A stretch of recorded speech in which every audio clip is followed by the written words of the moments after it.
Utilise करना, ये बहुत इंपॉर्टेंट है।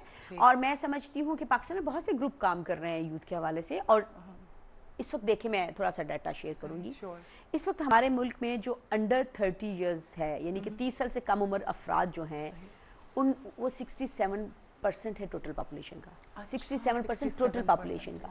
अगर हम एक्टिव एज ग्रुप जो यूथ की है वो है 15 साल से लेकर 29 साल तक। ये गवर्नमेंट ऑफ पाकिस्तान ने कहा है कि नौजवान की तारीफ करते हुए कि 15 साल से लेकर 29 साल तक के जो नौजवान है वो अफराद जो है वो नौजवान होंगे। उनकी जो पॉपुलेशन है इस वक्त, आबादी जो है 15 से 29 15 साल से 15 टू 29 जो है वो यूथ एज ब्रैकेट है, वो यूथ में आते हैं। अब इसकी जो तादाद है वो टोटल पॉपुलेशन का 33% है।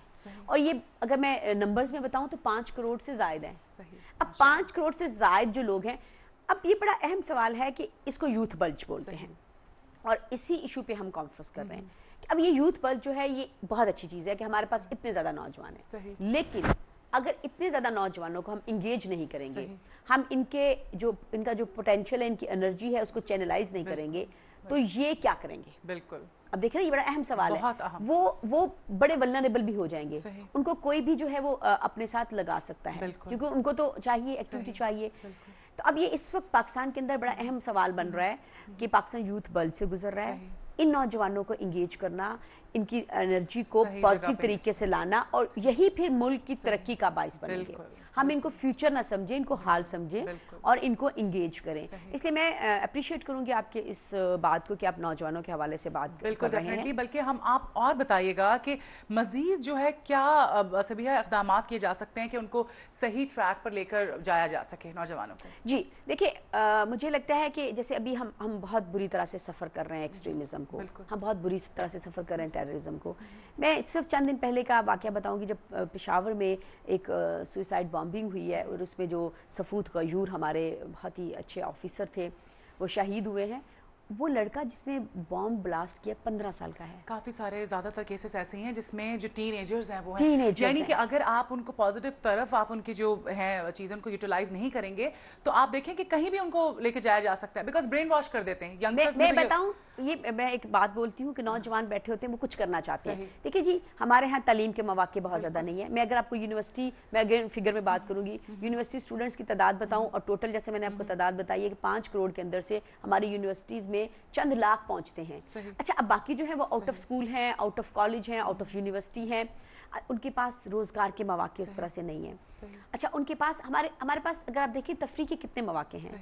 हम ये तो जरूर कहते हैं कि ये नौजवान जो है इसके ऊपर व्हीलिंग कर रहे होते हैं नहर के ऊपर और हादसे बनते हैं, लेकिन हम ये देखें कि पूरे लाहौर शहर में हमने कितनी जगह रखी हुई जहाँ पे जाके नौजवान कुछ कर सकें। मतलब मैं इसका मतलब ये नहीं कि मैं नौजवानों को बिल्कुल बरी जिम्मा कर रही हूँ, उनकी कोई फ्राइज नहीं है, उनकी भी जिम्मेदारी है, मैं उसकी तरफ भी आऊंगी। लेकिन मैं पहले बात करती हूँ कि हमारी स्टेट ने, हमारी सोसाइटी ने, हमारी फैमिलीज ने नौजवानों को क्या दिया है। एक ऐसी एज में जब उनको बहुत सारी चीज़ों की ज़रूरत है, तफरी की ज़रूरत है, इंटरटेनमेंट की ज़रूरत है, अपॉर्चुनिटी की ज़रूरत है, तालीम की ज़रूरत है, उनको रोज़गार की ज़रूरत है, लेकिन उसके अगेंस्ट हमारी सोसाइटी उनको क्या दे रही है। पूरे आपको शहर में, लाहौर बहुत बड़ा शहर है, तरक्की याफ्ता शहर है पाकिस्तान का, यहाँ पे मुझे बताया कि नौजवानों के लिए कितनी अपॉर्चुनिटी है। इसके साथ साथ मैं बताती चलूँ, आपने जब अपॉर्चुनिटी की बात की है, कि एक बड़ा मज़े का शिफ्ट पाकिस्तान के हवाले से मैं बात करूँ तो आ रहा है। पाकिस्तान में इस वक्त नेशनल यूथ पॉलिसी अप्रूव हो चुकी है, और ये पहली दफ़ा हुआ है कि नेशनल यूथ पॉलिसी अप्रूव हुई है, और ये एक अच्छा साइन है। इस पॉलिसी के हवाले से बताएं। जी, मैं इस पॉलिसी के हवाले कहूँगी कि काफ़ी अच्छी पॉलिसी है।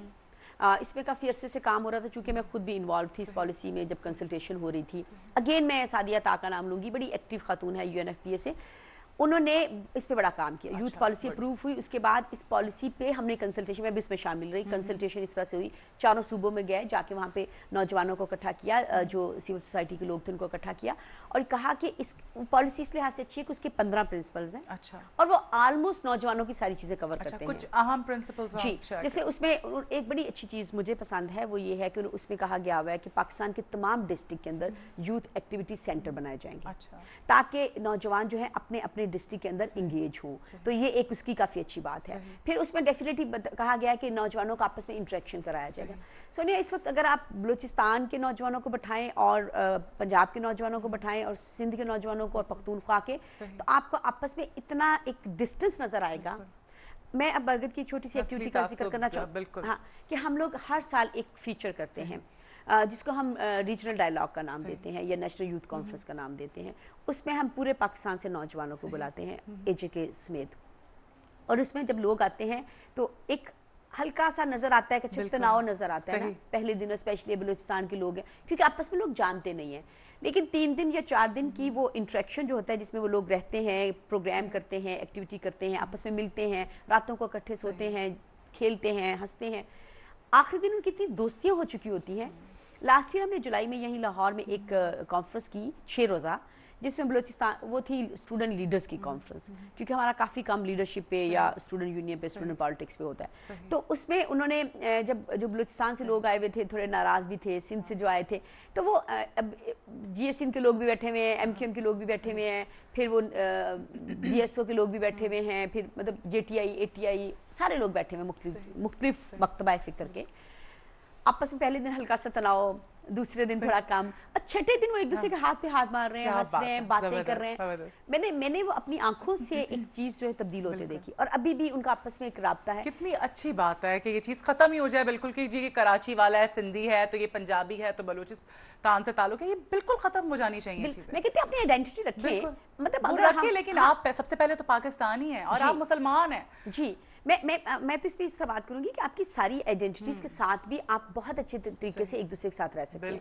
आप कहो कि मैं बलूची हूँ, मैं पठान हूँ, मैं सिंधी हूँ, मैं पश्तून हूँ, मैं कश्मीरी हूँ, मैं पंजाबी हूँ, कोई प्रॉब्लम नहीं है, लेकिन अना का मसला ना बने। लेकिन इसमें वो इख्तलाफ वाली बात ना है। आप मतलब पंजाबी होते हुए, सिंधी होते हुए भी बड़े अच्छे फ्रेंड हो सकते हैं, मजे से रह सकते हैं इस मुल्क में एक अच्छे। तो ये एक हमारा काफी मुझे पसंद काम है कि हम नौजवानों को आपस में इंटरेक्शन का मौका देते हैं, जो बहुत कम है। यही चीज नेशनल यूथ पार्टिसिपेशन की अगर बात की जाए तो ऐसे बहुत सारे यकीनन नौजवान इस वक्त देख रहे होंगे और उनकी ख्वाहिश होगी कि वो ज्वाइन करें आप लोगों को ज़्विंग को, तो क्या तरीकाकार है? जी, हमारी मेंबरशिप है, हम www.bargad.org.pk ये हमारी वेबसाइट है, इसको विजिट करेंगे जो लोग, हमारा मेंबरशिप फॉर्म मेंबरशिप फॉर्म उसमें मौजूद है। डेफिनेटली हमारे पास बहुत रिक्वेस्ट आती हैं और हम उनको हमेशा रिस्पांस देते हैं, और हम चाहते हैं कि वो इंगेज हो। लेकिन मैं नौजवानों की एक बात और कहूँगी, वो ठीक है उनको ट्रेनिंग की ज़रूरत होती है, उनको बड़े ग्रुप्स के साथ भी आने की ज़रूरत होती है, लेकिन मेरा ख्याल है कि अपनी अपनी जगह पे भी वो एक्टिविटी क्रिएट कर सकते हैं। अब मैं आऊँगी नौजवानों की जिम्मेदारी की तरफ, क्योंकि मैंने उनको बड़ा पैम्पर किया है, हमेशा करती हूँ कि नौजवानों को देना चाहिए, नौजवानों को देना।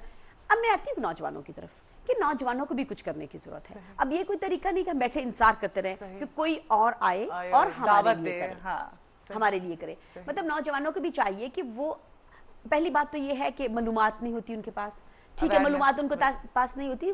आजकल जो पढ़े लिखे नौजवान हैं उनके लिए तो कोई मुश्किल नहीं है, एक गूगल में जाके सर्च करें, एक जाके किसी इंटरनेट पे बैठें, उनको हर किस्म की इंफॉर्मेशन मिल सकती है, स्कॉलरशिप की इंफॉर्मेशन मिल सकती है, उनको अदरवाइज दुनिया में क्या हो रहा है उसकी इंफॉर्मेशन मिल सकती है, एक्टिविटी।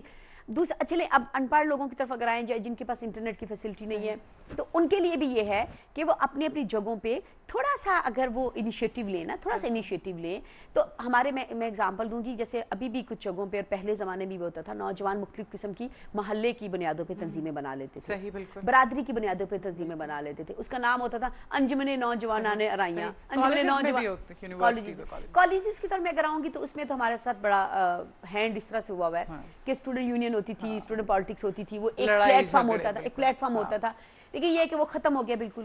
जब वो खत्म हो गया तो इससे भी फर्क पड़ा है कि लोगों के अंदर जो पार्टिसिपेशन है या जो इंगेजमेंट का ट्रेंड है वो कम हो गया है। इसमें अगर मैं एग्जांपल दूंगी गवर्नमेंट कॉलेज लाहौर की या कनेड कॉलेज की या इवन गोमल यूनिवर्सिटी है या कायद यूनिवर्सिटी है और बहुत सारे इदारे हैं जहाँ पे सोसाइटीज बनी हुई हैं, तो वो सोसाइटीज भी एक अच्छा जरिया होता है इंगेजमेंट का और पार्टिसिपेशन का। लेकिन मुझे लगता है कि नौजवानों को इनिशिएट करने की जरूरत है, इनिशिएटिव लेने की जरूरत है। वो मतलब 10 लड़के लड़कियां बैठ के ग्रुप एक बनाएं और वो मतलब उसमें फिर एक बात लोग कहते हैं बड़े रिसोर्सेज, फाइनेंशियल ये प्रॉब्लम, मुझे लगता है वो एक सेकेंडरी चीज होती है। अगर आपके अंदर डिजायर हो, विलिंगनेस हो, कोशिश तो करें, कोशिश करें। मतलब अपने तौर पे बैठ के एक डिस्कशन करने में तो कोई पैसे नहीं लगते ना, या कोई इतना मसला नहीं है ना। वो 10 लोग इकट्ठे हों, कोई एक अच्छा बड़ा स्पीकर देखें, पढ़ा लिखा इंसान देखें, कोई उससे जाकर रिक्वेस्ट करें कि आप आएँ, आप हम एक डिस्कशन होल्ड करना चाहते हैं, आप हमारे साथ आके बात करें, उनको मालूमात मिलेगी, उनके इल्म में इजाफा होगा। तो नौजवानों की भी जिम्मेदारी है कि वो कोशिश करें, थोड़ा सा आगे बढ़ें और जो लोग काम कर रहे हैं उनके साथ जुड़ने की कोशिश करें और अपने तई जो है वो कुछ काम करने की कोशिश करें।